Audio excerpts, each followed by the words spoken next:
গরুকে আমি নিজে শ্যাম্পু নিয়মিত ব্যবহার করতে পারি নাই, কিন্তু আমার গরুকে আমি শ্যাম্পু ব্যবহার করাইছি এবং কি আমি যে জিনিস আমি নিজে খাইতে পারি নাই সেটা আমি আমার গরুকে খাওয়াইছি। কি কোন সত্যি? জি ইনশাল্লাহ খাওয়াইছি এবং কি খাওয়ানোর চেষ্টাও আছে এবং কি আমার ইচ্ছাও আছে আমি খাওয়াবো।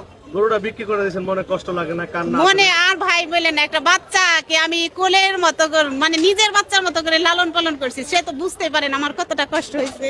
কষ্ট হইলে তো ভাই কিছু করার না, এটা তো আসলে রাখার জিনিস না, এটা তো এক সময় ছেড়েই দিতে হয় টাকার বিনিময়ে। আপনি একটু ইমোশন হন না? মানে ভাই আমার অনেক কষ্ট লাগছে ভাই, ওইটা ভাই বললেন না ভাই। আমি আমার সেই গরুকে অনেকে মারধর করে, অনেক বকাবাজি করে, কিন্তু আমার ওই সোনামানিককে, আমার চাঁদকে আমি কখনোই ফুলের টাচও করিনি। আমার গরুকে এত সুন্দর ভাবে আমি লালন পালন করছি। চোখে অলরেডি চোখের মানে কেমন একটা ঝলমল করতে আসলো ভাই এটা অনেক কষ্ট ভাই, এটা তো কি আর বলবো ভাই। কান্না করতেছেন আপনি? আপনি দেশে অনেক কত টাকা কষ্ট। গরুটার দাম চেয়েছিল? ভাই আমার গরুটা দেশে 6.5 লক্ষ টাকা দাম হয়েছিল। আমি আর একটু বেশি আশা করছিলাম বিধায় আমি গাবতলী নিয়ে আসছিলাম যে আর একটু বেশি আমি পাবো টাকা, কিন্তু সেটা আমার ভাই হয় আপনার নাই। গরু বিক্রি করে আপনার চোখে অলরেডি আমরা পানি দেখতেছি। আসলে এমন কি, মানে কত বছর গরুটা লালন পালন করছেন? সত্যি করে বলবেন। ভাই আমি গরুটা 3 বছর লালন পালন করেছি। 3 বছর শেষ, আগামী কালকে থেকে ওটার 4 বছরে পা হবে।